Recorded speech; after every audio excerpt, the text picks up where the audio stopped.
coisa que você precisa saber é que nem sempre as nossas crenças são lógicas e que muitas vezes elas não estão de acordo com a realidade. Muitas crenças passadas a nós desde a infância são como aquela brincadeira de telefone sem fio.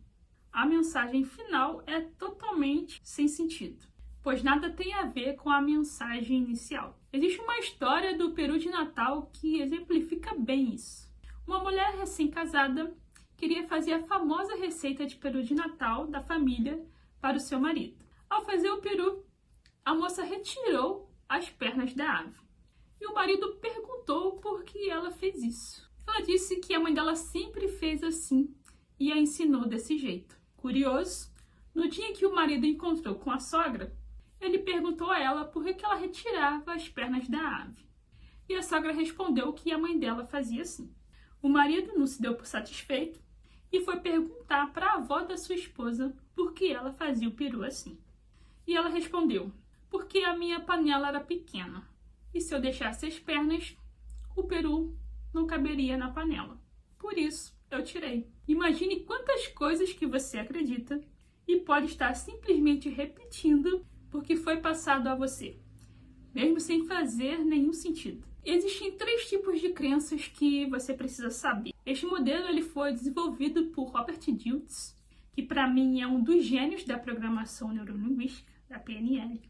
Robert Dilts ele não foi o criador da PNL, mas ele foi um dos grandes desenvolvedores da PNL. E eu admiro completamente seu trabalho. O primeiro tipo de crenças são as crenças sobre causas. O que causa uma doença? O que causa a falência de uma empresa? O que faz uma pessoa conseguir emagrecer? O que faz uma pessoa parar de fumar? O que faz um negócio ser bem-sucedido? A resposta está associada ao que a pessoa acredita.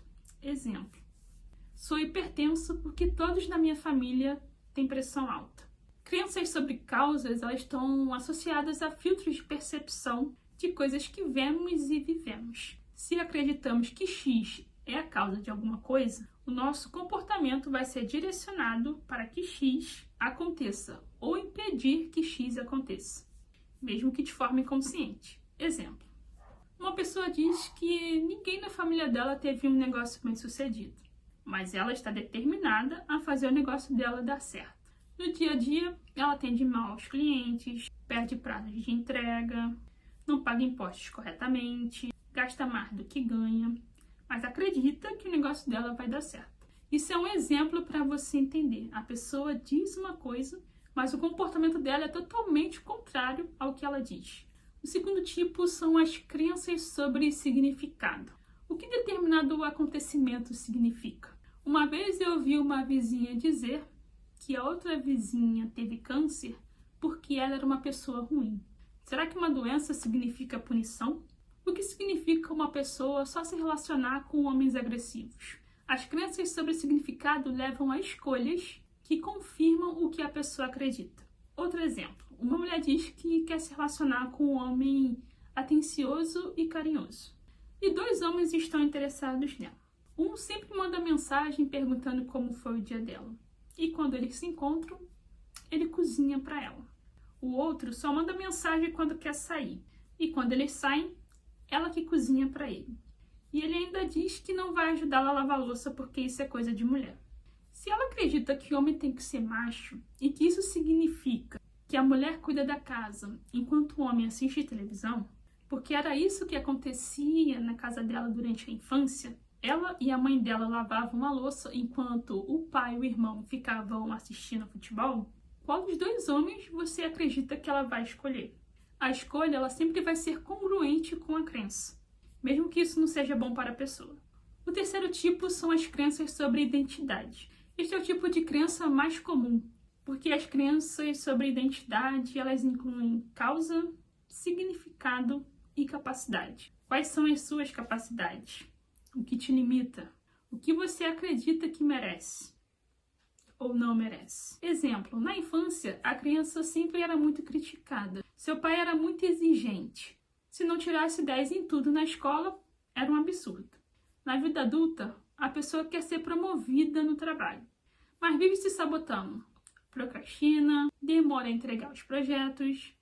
A pessoa acredita que não é boa o suficiente e que tem sempre alguém melhor do que ela para ficar com a vaga.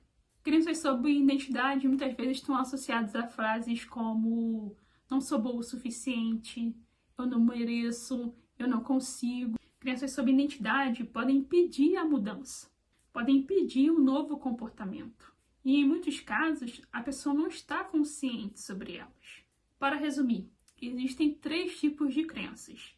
Crenças sobre causa, crenças sobre significado e crenças sobre identidade. Como na maioria das vezes elas seguem programas subconscientes, nem sempre é possível identificá-las de forma consciente. E é por isso que nós vamos utilizar o protocolo decodificador de crenças para identificar e modificar crenças ocultas no subconsciente. Mas antes, primeiro você precisa entender como o seu cérebro funciona. Vejo você na próxima aula.